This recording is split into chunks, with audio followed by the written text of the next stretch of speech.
오늘은 누가복음 72번째 시간입니다. 누가복음 72번째 시간으로 누가복음 19장 28절부터 40절까지 말씀을 가지고요, 주가 쓰시겠다 하라, 주가 쓰시겠다 하라라는 제목을 가지고 하나님 말씀 함께 시간 나누도록 하겠습니다. 오늘 본문의 말씀은요, 예수님의 생애에서 가장 중요한 날이 됩니다.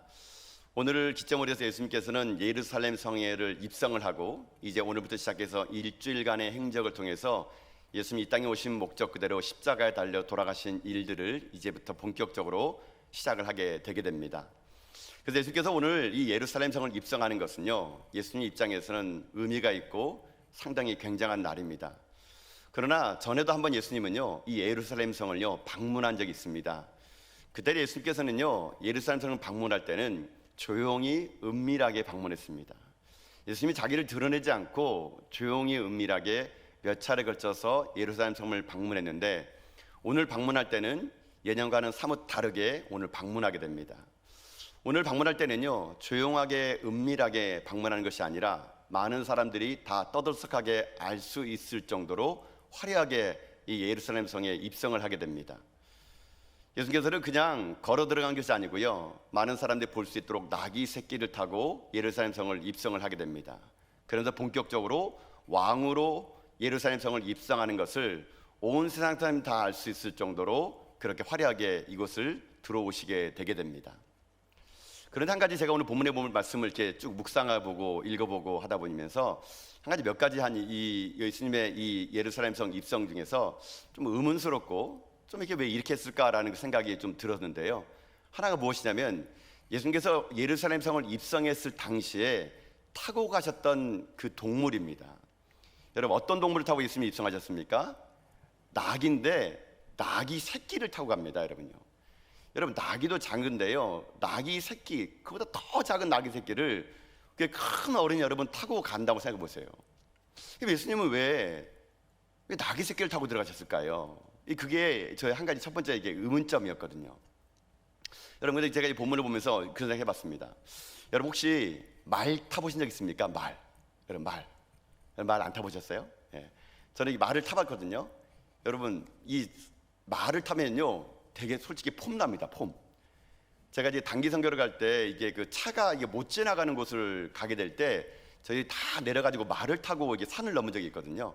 그래서 차가 못 들어가니까는 이제 소수민족 만나러 가야 되니까 이동 수단이 없는 거예요. 그러니까는 그 지방에 있는 그 말을 대였어요. 말을 대어가지고 말에다가 이렇게 다 물건을 이렇게 싣고 말을 타고 이제 가게 되는데요. 여러분, 말을 한번 타보면요, 되게 폼납니다. 그리고 말을 딱 타게 되면요, 여러분, 말의 그 리듬감 아십니까? 떠그덕 떠그덕 떠그덕 하는 거. 여러분, 이거에 몸을 맡겨가지고요, 떠그덕 떠그덕 가게 되면요, 마치 자기가요 뭐가 된양 폼나고요 멋있어 보입니다, 여러분요. 그래가지고 말을 타면은요, 평지보다 좀 높지 않습니까? 그럼 그 자기보다 밑에 있는 사람을 보게 되면은 괜히 자기가 뭐처럼 된 것처럼 막 우쭐한 게 여러분, 말을 탈 때 여러분 느낌이세요, 여러분. 제가 이렇게 선교할 때, 단기 선교할 때 소수민족 만나려고 산을 넘으면서 말을 탈 때 그런 마음이었는데, 제가 한번 제주도를 내려가가지고요, 여러분, 이 조랑말을 탄 적이 있습니다. 여러분, 제주도의 토종 조랑말이 제가 볼 때는 나귀만큼 거의 비슷한 작은 말이거든요. 근데 조랑말을 타니까요, 완전히 초라해 보이더라고요, 여러분. 여러분, 조랑말 타보셨습니까? 말은요 타면 안정감이 있는데, 이 조랑말 타면요 얍삭해 막 초랑 이렇게 뜹니다. 그래가지고 타는 제 자신도 무슨 왕의 위험이 있는 게 아니라 무슨 방자 같아요. 방자 같은 거 초랑 하면서 이게 넘어질까 봐요. 이게 뭐 얼마 타지 못해가지고 내려왔어요. 그냥요. 폼도 안 나고, 이건 뭐 뛰면은 엉덩이만 아프고. 그러면 제가 이제 그 조랑말을 탔던 기억이 나더라고요. 오늘 제가 이 본문을 보면서 생각해봤어요. 이왕이면 예수님께서 왕으로 이 땅에 오신다는데, 이왕이면은 다른 사람이 다 우러러볼 정도로 멋진 말을 타고 오면 얼마나 멋있겠습니까? 드디어 하나님의 아들이시구나. 자, 오늘 메시아가 맞아. 정말 훌륭해. 이렇게 보일 텐데, 하필이면 예수님께서 그런 말도 많을 텐데 그 나귀 새끼를 타고 예루살렘 성에 입성했다는 거예요. 제가 이 본문을 보면서 왜 이렇게 하셨을지 좀 이게 의문스럽더라고요. 또 하나의 저의 의문스러운 게 뭐냐면은, 물론 좋습니다. 나귀를 타고 오는 거 좋아요. 새끼를 타고 오는 거 좋은데, 이 나귀 새끼를 구입하는 과정이 석연치 않아요, 여러분요. 여러분도 본문 이거 쭉 보셔서 알잖아요. 어떻게 여러분 나귀 새끼를 얻어옵니까? 예수님 말씀하시고 제자 둘에게 저 건너편 마을에 가면은 나귀 새끼가 이게 묶여 있을 거라는 거예요. 묶여 있으면 풀어오라는 거예요. 풀어오는데 사람들이 만나서 당신이 왜 그 나귀 새끼를 풉니까? 물어보면은 주가 쓰시겠다 하라, 이렇게 말하는 거예요. 여러분, 이게 성경이니까 우리는 그냥 아멘 할렐루야 이렇게 하는데요, 여러분 이거 좀 약간 리얼하게 하면요 도둑질하는 얘기예요. 도둑질하는 얘기예요. 훔쳐서 오라, 만약에 들키면 다른 말 하지 말고 주가 쓰시겠다고 하라, 이렇게 마친 거예요. 저는 이것도 이해가 안 되는 거예요. 왜 하필이면은 정당한 가격으로 돈을 줘가지고 나귀를 사면 될 텐데 그거 묶여있는 나귀, 그 주인이 있잖아요. 그 풀어가지고 오면서 주인 만나면은 주가 쓰시겠다 하라, 이렇게 그냥 데려오라는 얘기예요. 이것도 사실은 제가 볼 때는 의문이 간다는 얘기거든요. 왜 주님은 이렇게 비정상적인 방법으로 나귀 새끼를 얻었을까라는 겁니다.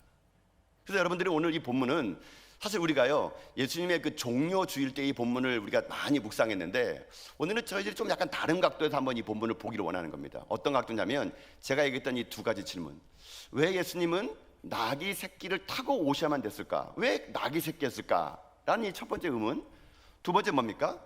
왜 나귀 새끼를 구입하는 과정이 왜 비정상적이었을까, 왜 꼭 그런 방법으로 나귀 새끼를 왜 꼭 예수님은 구입을 하셔야 됐을까, 이 두 가지 의문점을 가지고 오늘 한번 말씀을 나눠보기로 합니다. 그래서 오늘은요 제가 말했던 이 두 가지 의문점, 제가 이 두 가지 의문점을 가지고요 이 말씀을 묵상해보고 또 묵상해봤더니 여기에는 놀라운 하나님의 은혜가 있더라고요. 메시지가 담겨져 있더라고요. 그래서 오늘 이 두 가지 의문점을 우리가 하나하나 살피는 가운데요 하나님께서 여러분에게도 이곳에서 하나님의 크신 은혜의 역사가요 여러분 삶 가운데 임할 수 있기를 여러분 주님의 이름으로 축복드립니다. 자, 그러면은 하나하나씩 한번 보도록 합시다. 첫 번째 의문이 뭐였습니까? 왜 예수님은 나귀 새끼를 타고 입성했을까라는 의문점이에요. 여러분, 지금요 예수님께서 지금 여리고에서 예루살렘으로 가는 거리는요 되게 짧아요. 예수님이 지금 갈릴리부터 예루살렘까지 가는 거리는요 총 110km입니다. 110km 중에서 지금 여리고에서 예루살렘이 2km밖에 안 돼요. 만약에 예수님이 나귀를 타는 게 목적이었으면요 처음부터 타는 게 좋아요. 110km부터. 그러면 뭐 먼 거리니까 나귀를 타면 그게 다 합당하잖아요. 이거 뭐 거리가 머니까 나귀를 타고 오겠거니라고 이게 합당하지 않습니까? 근데 왜 하필이면 그 2km밖에 남겨지지 않은 그 거리를 왜 나귀 새끼를 타고 왔을까? 여러분, 이것은 예수님께서요 의도적으로 내가 예루살렘 가면은 나귀 새끼를 타고 가야지 이렇게 한 것이 아니라, 예수님이 예루살렘에 입성하실 때 이러이러하게 입성할 것이라는 구약의 예언의 말씀을요 예수님께서 응하기 위해서 이 말씀을 하게 됩니다. 어떤 구약의 말씀이냐, 여러분 자막을 통해서 볼까요? 스가랴서 9장 9절 말씀 보면은 예수님께서 이렇게 입성할 것이라고 스가랴 선지자가 예언을 했어요. 자, 말씀을 한번 자막을 통해서 읽어봅시다. 읽겠습니다. 시작. 시온에 따라 크게 기뻐할지어다, 예루살렘에 따라 즐거이 부를지어다. 보라, 내 왕이 내게 임하시나니 그는 공의로우시며 구원을 베푸시며 겸손하여서 나귀를 타시나니 나귀의 작은 것 곧 나귀의 새끼니라. 아멘. 자, 물론 이 스가랴 선지자의 말을 응하기 위해서 예수님께서 나귀를 타고 입성하셨는데요, 이 나귀의 새끼를 타고 입성하신 거에는 상당히 많은 의미가 있습니다. 그 중에 오늘 이 본문에 있는 스가랴서 9장 9절 말씀 그대로 얘기하게 되면 무슨 말입니까? 겸손하여서입니다. 겸손하여서. 예수님께서는 겸손하여서 나귀의 새끼를 타시고 지금 현재 예루살렘 성으로 지금 입성했다는 겁니다. 근데요 이 나귀 새끼를 탄 거에는 겸손함 말고 또 하나의 의미가 여기 숨겨져 있습니다. 예수님요 지금요 어떤 방식으로 이 나귀 새끼를 타냐면요 세상의 가치관을 거부하고 하나님의 가치관으로 지금 이곳에 들어오시는 것이라는 겁니다. 이게 무슨 말이냐면요 이런 말이에요. 보통 이 장군들이나 임금들이 성에 입성할 때는요 뭘 타고 오냐면요 말을 타고 옵니다. 말은요 원래 군사적인 동물이에요. 이스라엘에서는요. 그러니까 그가 말을 타고 온다는 말은 어떤 말이냐면은 그가 정복자로 온다라는 그런 의미입니다. 그렇기 때문에 왕들은 보통 전쟁에 나가 승리하게 되면요 멋진 말을 타고 들어옴으로 인해서 내가 정복자, 승리하에 돌아왔다라는 것을 상징성하기 위해서 말을 타고 옵니다. 그러나 예수님은 이 땅에 어떤 분으로 오셨습니까? 정복자로 온 분이 아니세요. 죄를 지은 모든 사람을 다 죽여버리기 위해서 오신 분이 아니시고요, 예수님은 자기를 스스로 세상에 내어주기 위해서 겸손한 모습으로 오시기 위해서 예수님은요 세상의 가치관을 거부하고 하늘의 가치관을 위해서 어떻게 하느냐? 나귀를 타고 겸손하게 오셨다는 의미가 여기 담겨져 있다는 것이거든요. 정복자가 아니라는 겁니다. 자기를 내어주기 위해서, 자기를 이 땅 가운데 십자가에 못 박아기 위해서 예수님은요, 그런 겸손한 모습으로 정복자가 아니라 성기의 모습으로 왔기 때문에 나귀 새끼를 탄 겁니다. 그러니까 나귀 새끼를 타고 오신 주님이 여러분 어떤 나귀를 탄 줄 아십니까? 이런 나귀를 타고 오셨어요. 그 나귀 새끼가요, 이런 나귀 새끼인데 여러분 보십시오. 30절 말씀이거든요. 한번요. 자, 30절의 말씀도 한번 같이 해보겠습니다. 시작. 이르시되 너희는 맞은편 마을로 가라. 그리로 들어가면 아직 아무도 타보지 않은 나귀 새끼가 매어 있는 것을 보리니 풀어 끌고 오라. 아멘. 자, 여러분 여기 나귀 새끼가 어떤 동물이 나옵니까? 아직 아무도 타지 않았던 말이래요. 그러니까 아직 아무도 타지 않았던 나귀 새끼를 지금 어떻게 하느냐? 예수님께서 타고 오신 겁니다. 자, 여러분 여기에는요, 또 하나의 주님께서 이 나귀 새끼를 통해서 우리 가운데 말씀하고 싶은 게 있다는 것인데, 그게 뭐냐면요, 예수님께서는 자기 자신의 인생의 삶이 순결하고 거룩한 존재가 되는 것을 상징하기 위해서 한 번도 타보지 않은 이 나귀 새끼를 탔다는 겁니다. 제가 이 본문을 왜 이렇게 봤냐면요, 이 본문을 읽다가 제가 문득 이 본문의 말씀이 생각이 나서 그랬던 거예요. 여러분 디모데후서 2장 20절과 21절 보면요, 이런 말씀이 있거든요. 자, 우리 말씀을 또 이 자막을 통해서 말씀 한번 보도록 합시다. 자, 함께 읽어보겠습니다. 시작. 큰 집에는 큰 금그릇과 은그릇뿐 아니라 나무그릇과 질그릇도 있어 귀하게 쓰는 것도 있고 천하게 쓰는 것도 있나니, 그러므로 누구든지 이런 것에서 자기를 깨끗하게 하면 귀히 쓰는 그릇이 되어 거룩하고 주인의 쓰심에 합당하며 모든 선한 일에 준비함이 되리라. 아멘. 자, 보세요. 지금 오늘 이 그릇에 관한 비유를 하면서 어떤 집에 금그릇, 은그릇, 나무그릇, 질그릇이 있대요. 근데 여러분 어떤 그릇을 사용한다는 겁니까? 우리가 볼 때는 금그릇, 은그릇, 나무그릇, 질그릇이 좋아 보이니까 주인이 이 그릇을 쓸 것 같은데요, 주인이 쓰는 그릇은 따로 있다는 겁니다. 어떤 그릇이냐면 깨끗한 그릇을 쓴다는 얘기예요. 깨끗한 그릇. 즉 다시 말하면 그릇의 재질이 중요한 것이 아니라 주인이 쓰기 쉬운 깨끗한 그릇을 사용해서 어떻게 하느냐? 주인이 사용한다는 겁니다. 자, 여러분 이것이 세상의 방식과 하늘의 방식의 다른 점이 여기라는 거예요. 세상의 가치관은요, 금그릇, 은그릇, 나무그릇, 질그릇, 화려하게 보이는 말을 사용하는 것이 맞을지라도 하나님의 가치관에서는요, 나귀 새끼, 깨끗한 그릇 사용한다. 여러분 이것이 하나님의 가치관이라는 겁니다. 결국 오늘 우리들이 이 메시지를 통해서 우리가 함께 살펴봐야 될 게 뭐냐면요, 이 세상은요, 끊임없는 이런 가치관의 싸움이라는 것을 우리가 알아야 된다는 얘기예요. 여러분도 이 땅을 삶을 살아갈 때 여러분은 알게 모르게요, 지금 끊임없는요 세상의 가치관, 말을 타고 입성해야지, 금그릇 써야지, 은그릇, 질그릇, 나무그릇 써야지, 어떻게 나귀 새끼를 타고 깨끗한 그릇 사용할 수 있어? 우리는 이 땅 사는 날 동안 끊임없는요 세상의 가치관과 하나님의 가치관하고 싸우고 있는 중이라는 것을 우리가 알아야 된다는 얘기입니다. 주님은요, 그래서 세상의 가치관으로는 말이 화려해 보이고 말을 타는 게 멋져 보이고 왕일지라도 하나님의 가치관은요 그게 아니라는 겁니다. 겸손의 왕으로 오시는 그분은 나귀 새끼를 타고, 한 번도 누가 타보지 않은 나귀 새끼 등에 타고 입성하는 것이 하나님의 방법이니, 우리가 이 땅을 사는 날 동안 우리에게 무엇을 요구하는지 아십니까? 우리가 눈에 보이는 화려한 말을, 여러분 가치관을 쫓지 말고요, 주님처럼 겸손하게 나귀 새끼를 타는 그런 가치관을 가지고 살아가는 거, 그게 우리들이 해야 될 이 땅의 삶이라는 겁니다. 삶이라는 거. 여러분 봐보세요. 이 땅은요 끊임없이 여러분요 큰 말 타라 그럽니다. 여러분 자녀들에게 공부하라고 말하죠. 여러분 자녀들이 끊임없이 여러분에게 공부하라. 왜 공부하라 그럽니까? 좋은 대 가라고. 좋은 대 가는 이유가 뭡니까? 좋은 직장 들어가라고. 아빠는 비록 못 배웠지만 너는 열심히 배워가지고 좋은 직장 들어가가지고, 여러분 결국 무슨 말입니까? 큰 말 타라는 거 아닙니까? 큰 말 타라는 거. 너는 아빠처럼 이게 살지 말고 큰 말 타라는 거예요. 큰 말 타라는 거. 큰 인생 돼보라는 겁니다. 그래서 떵떵거리며 살라는 얘기입니다. 그러니까 큰 말을 타야 되니, 지금 여름에 여름 캠프 수련회가 있다 하더라도, 여름 성리학이 있다 하더라도 그거 대학 가면 얼마든지 할 수 있으니까 지금 그거 가지 말라는 얘기죠. 학원 특강이 있으니까 학원에 가가지고 큰 말 탈 수 있는 지금 길을 열어라. 여러분 이거 여러분 가르치는 거 아닙니까? 혹시 여러분 자녀들에게? 여러분 솔직히 한번 생각해 보세요. 여러분들이 이 땅에 무엇을 하더라도요, 이왕이면 큰 말 타기 원하지 누가 작은 나귀 새끼 타기 원합니까? 우리는요, 신앙이라고 하면서도 우리들의 가치관은 이미 세상에 물들어 있다 보니까 우리는요, 세상의 가치관으로 큰 말 타라고, 너도 큰 힘을 내보라고, 그렇게 여러분이 우리는요 유혹 속에 산다는 얘기예요. 근데 그게 여러분의 문제뿐만 아니라 저 같은 목회자도 마찬가지예요.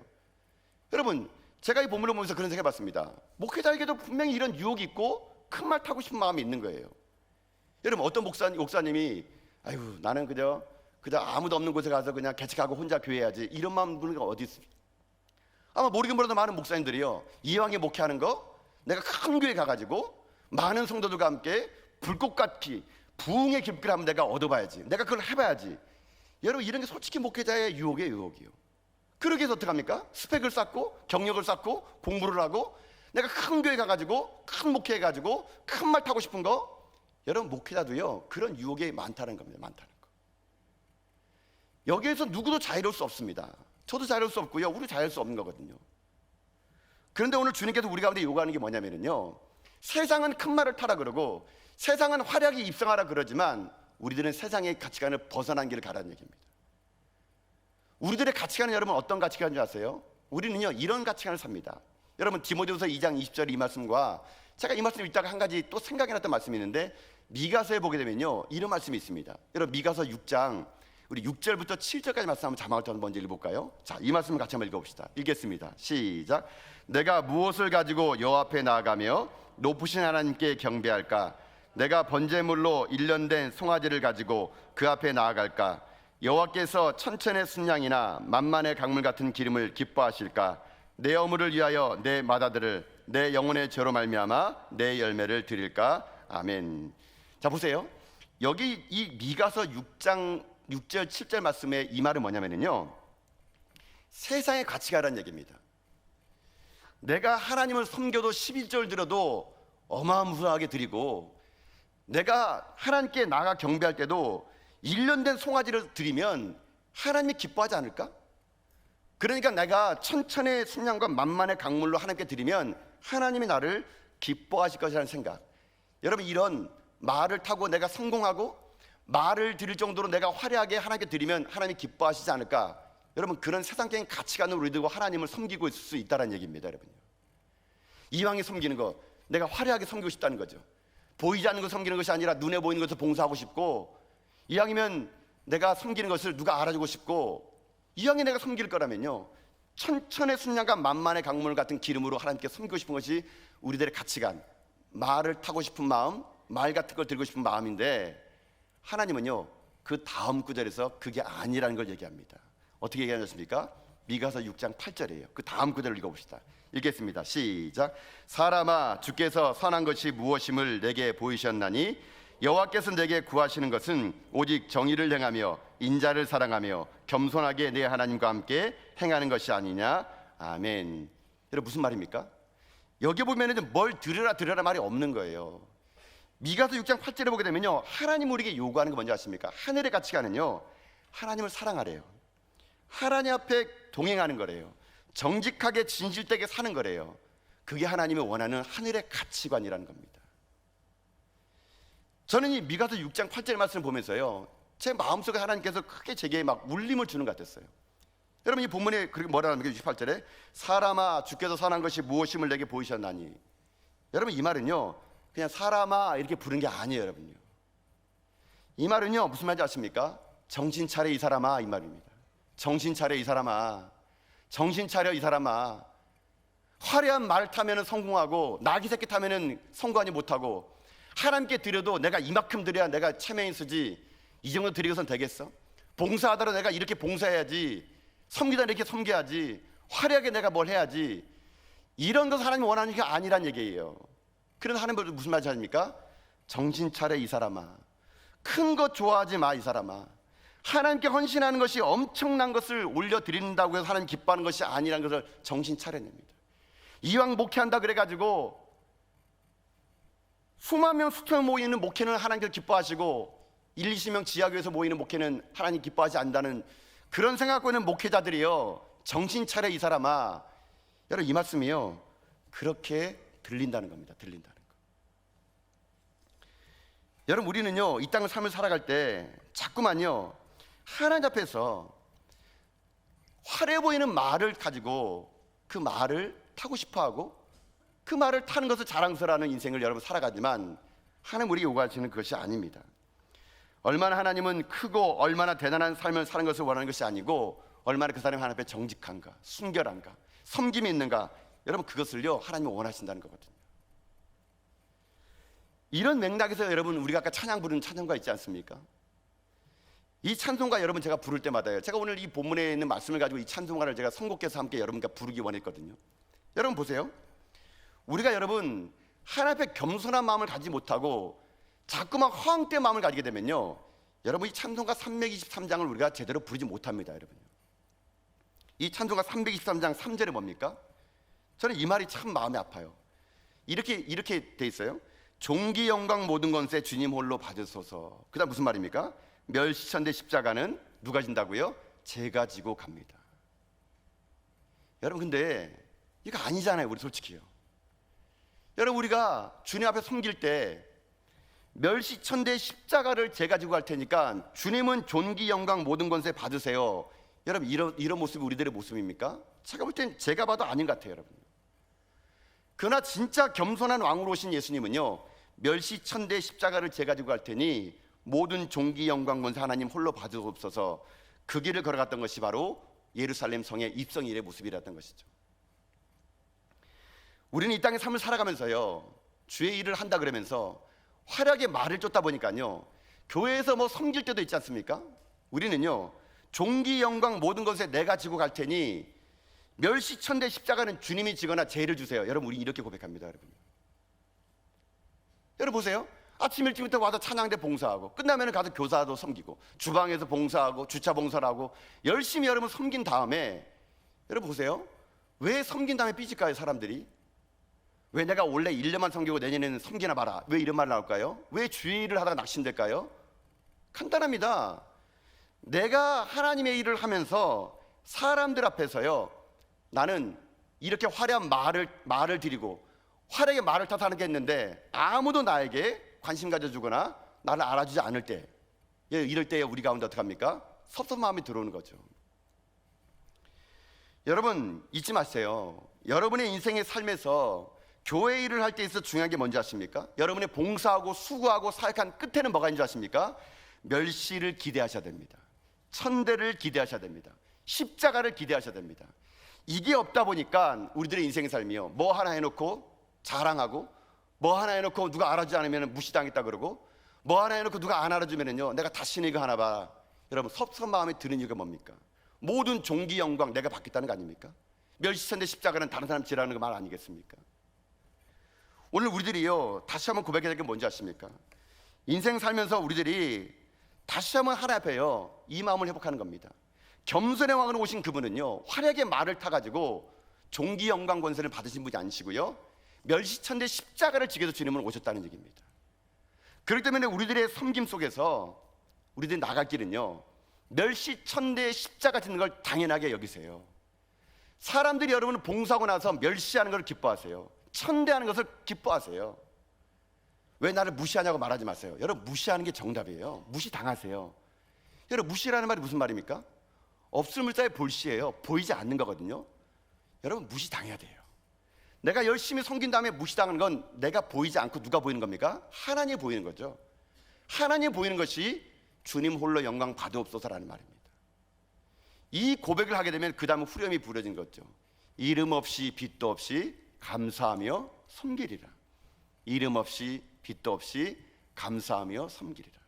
이게 주님이 가셨던 길이고, 이게 우리가 가야 될 길이고, 이게 주님께서 나귀 새끼를 타고 오신 궁극적인 목적이 바로 이 목적이라는 것이죠. 저는 그래서 여러분의 인생 속에서요, 날마다 이 주님의 겸손함의 나귀에 타는 모습이요, 여러분 인생 가운데 회복될 수 있게 여러분 주님의 이름으로 축복합니다. 이 땅 살면서 누가 알아주지 않던 누가 알아주던 그게 중요한 게 아니라, 내 인생의 삶이 자꾸만 화려하게 세상의 가치관으로 말 타기 좋아하고, 다른 사람들에게 보여지기 좋아하고, 다른 사람보다 높이 올라가서 지시하고 명령하기 좋아하고, 그런 게 아니고요, 예수님처럼 겸손하게 나귀 새끼 타고 멸시천대 십자가 지고 주님 앞에 나가 거기서 무시당하는 인생, 여러분 이것이 오늘 우리에게 회복돼야 되는 겁니다. 오늘 예수님이 낙이 타고 가시던 그 이유가요, 바로 여기 있다는 것이거든요.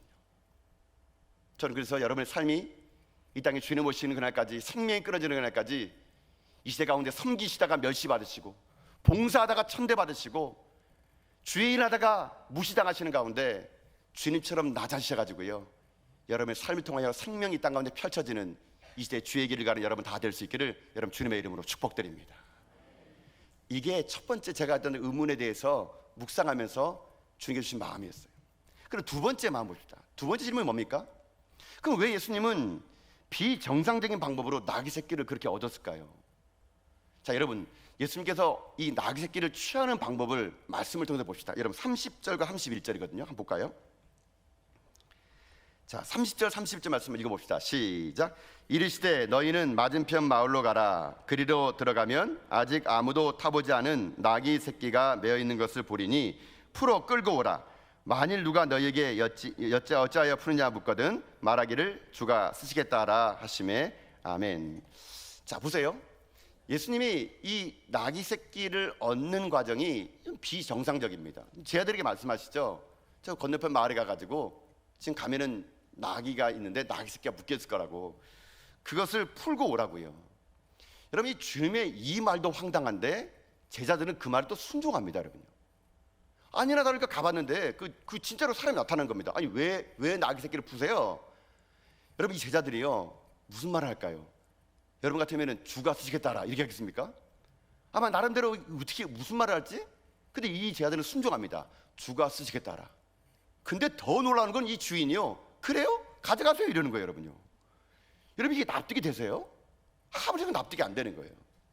만약에 뭐 여러분 이것을 이렇게 한번 얘기해 볼까요? 제가 어떤 우리 교회 집사님에게, 집사님 운전할 줄 아시죠? 이리 와보세요. 저 앞에 가면은요 자동차 매장이 하나 있는데 거기 가셔가지고요 자동차 한 대를 갖고 오세요. 제가 우리 집사님에게 얘기했습니다. 그래서 제가 얘기해 집사님한테, 집사님 혹시 자동차 매장 직원이 아니 왜 남의 차를 가져가세요? 물어보면요 이렇게 얘기했어요. 우리 목사님이 쓰시겠다 하라 이렇게 하세요. 여러분 이 말 듣고 우리 교회 집사님이 할렐루야! 여러분 가는 분이 있겠습니까? 아마 모르긴 몰라도 아무도 안 할 거예요. 제가 만약에 여러분 오늘 이 말 했다 그러면 여러분 얘기할 겁니다. 아이고 우리 목사님이 지금 아프리카 갔다 와고 시차가 적응 안 되나? 요 아직도 지금 헤매고 있네. 아니, 오늘 뭐 더위를 무슨 곱빼로 드셨나? 아마 제가 이런 말 했을 때 그 누구도 아멘 할렐루야 가가지고 자동차 매장 가가지고요 우리 목사님이 쓰시겠다 하라 그럽니다. 이래 가지고 자동차 가져오면은 얼마나 좋을까요? 근데 아무도 안 하겠죠. 당연합니다. 이거는 상식이 아니기 때문에 그런 거예요. 그럼 왜 주님은 이런 비상식적인 이야기를 왜 제자들에게 했고, 제자들은 왜 이런 비상식적인 일을 순종했을까요? 여러분 제가 이 말씀 묵상하다가요 크게 제 안에 하나님 주시는 은혜가 좀 있었습니다. 여러분 너무 이 본문에서 진리가 제게 분명히 드러나는데요, 여러분 교회는요 상식이 통해야 됩니다. 맞는 말입니다. 교회가 몰상식해서는 안 됩니다. 저 역시 여러분 저 상식적인 사람이에요. 여러분요, 저 몰상식한 사람 아닙니다. 저 상식을 좋아해요. 근데 진짜 중요한 게 뭔지 아십니까? 교회는요 상식보다 중요하게 여길 게 하나가 있다는 겁니다. 교회는요 상식을 뛰어넘어 하나님의 영역이 있다는 얘기예요. 상식을 뛰어넘은 하나님의 일하심이 있다는 얘기예요. 이 하나님의 상식을 뛰어넘은 하나님의 일을 하는 곳이 어딘지 아세요? 그게 바로 교회예요.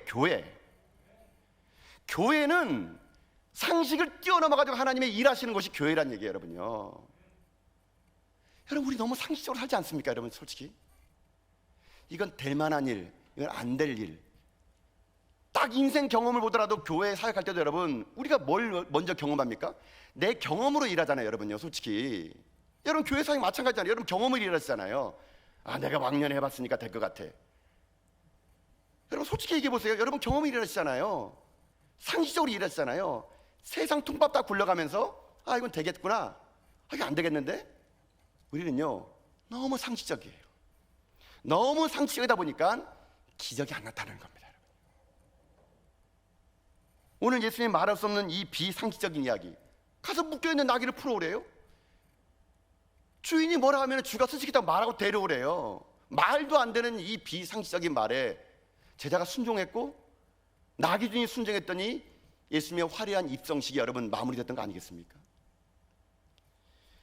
여러분, 성경은요 온통 상식적인 이야기가 없는 책이 여러분 성경이에요. 여러분요, 성경 어디를 보세요. 여러분, 상식적인 이야기가 어디 있나?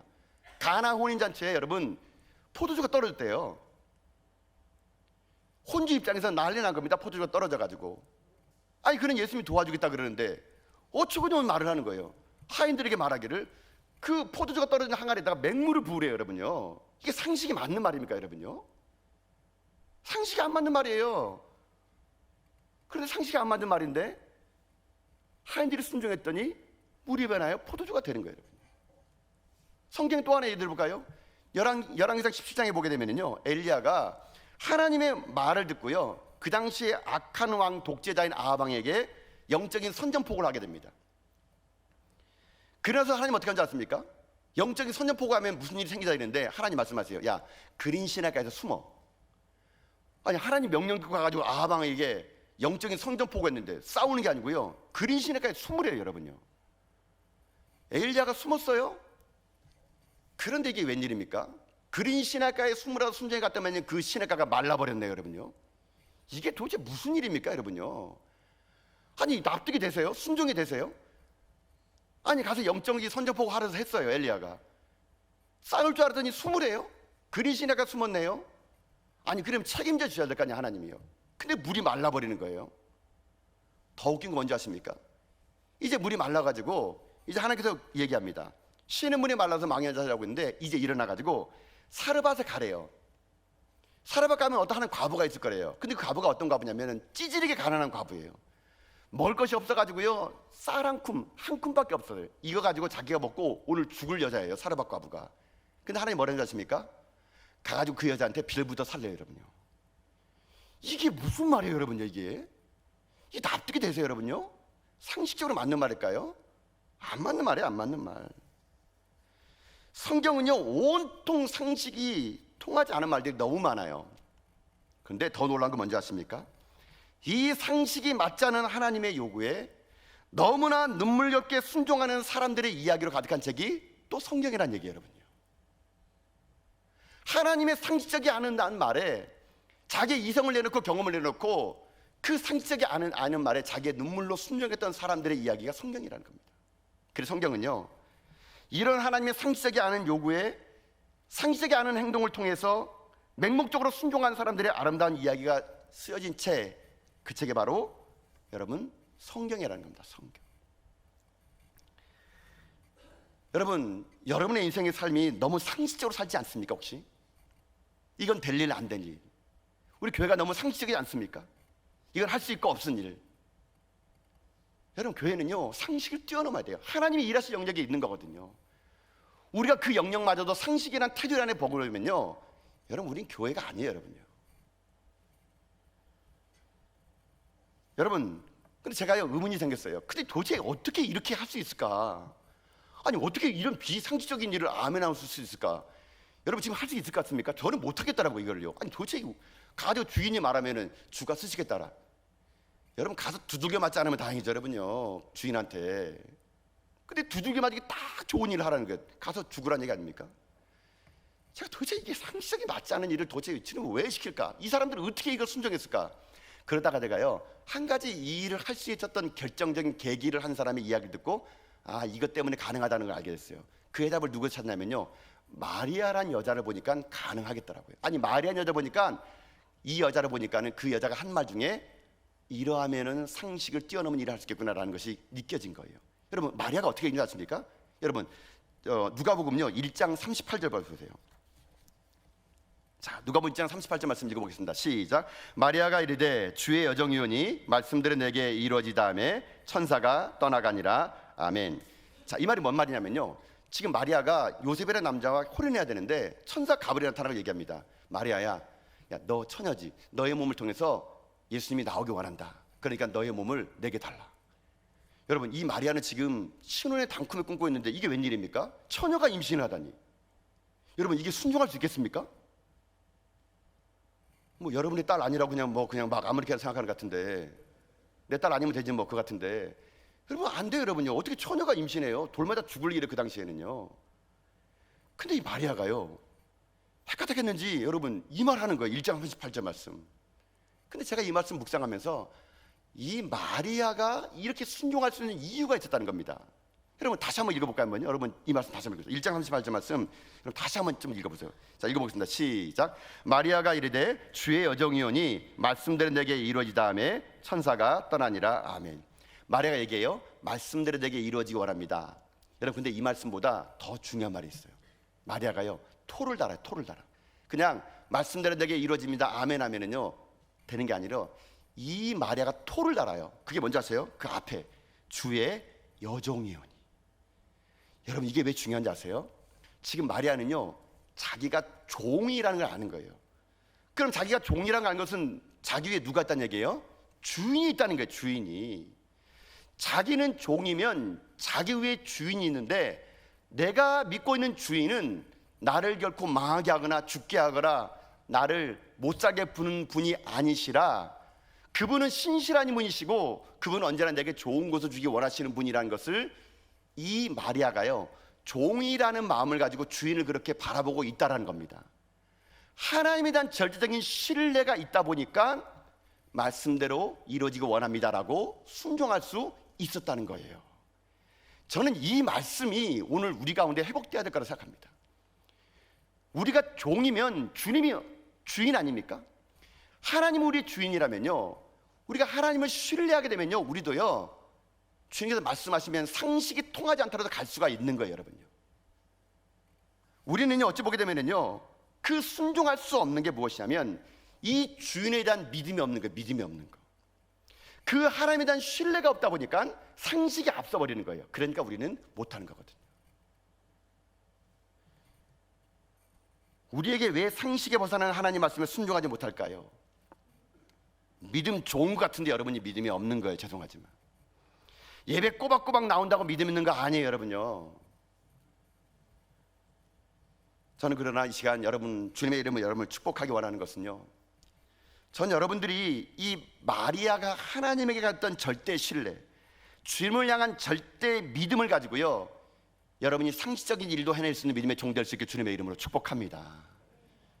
내 삶에 하나님의 일하심이 신의 영역 하나님의 영역임을 인정하셔서요 누가 보더라도 말도 안 되는 일이지만 홍해 바다에서 하늘을 향해서 기도할 수 있고 누가 봐도 말도 안 되는 일이지만 빈 항아리에 물을 담을 수 있고 누가 봐도 말도 안 되는 일이지만 그린 시냇가에서 주님의 일하심을 기대하며 나가는 상식을 뛰어넘어 하나님의 일을 감당해 나갈 수 있는 전 저와 여러분 다 될 수 있기를 주님의 이름으로 축복합니다. 사랑하는 성도 여러분 오늘 이 본문의 말씀은요 이제 예수님께서 마지막입니다. 이 예루살렘 입성으로부터 일주일 후에는 예수님이 돌아가세요. 그 모든 일의 화려한 대관식의 첫 출발을 주님은요 겸손하게 나귀 새끼를 타시고 인간들의 가치관이 아닌 화려한 말이 아니라 하나님의 가치관을 가지고 이 세상에 깨끗한 그릇이 되고 순결한 그릇이 되고 멸시천대 십자가를 짊어지기 위해서 그 길을 걸어갔습니다.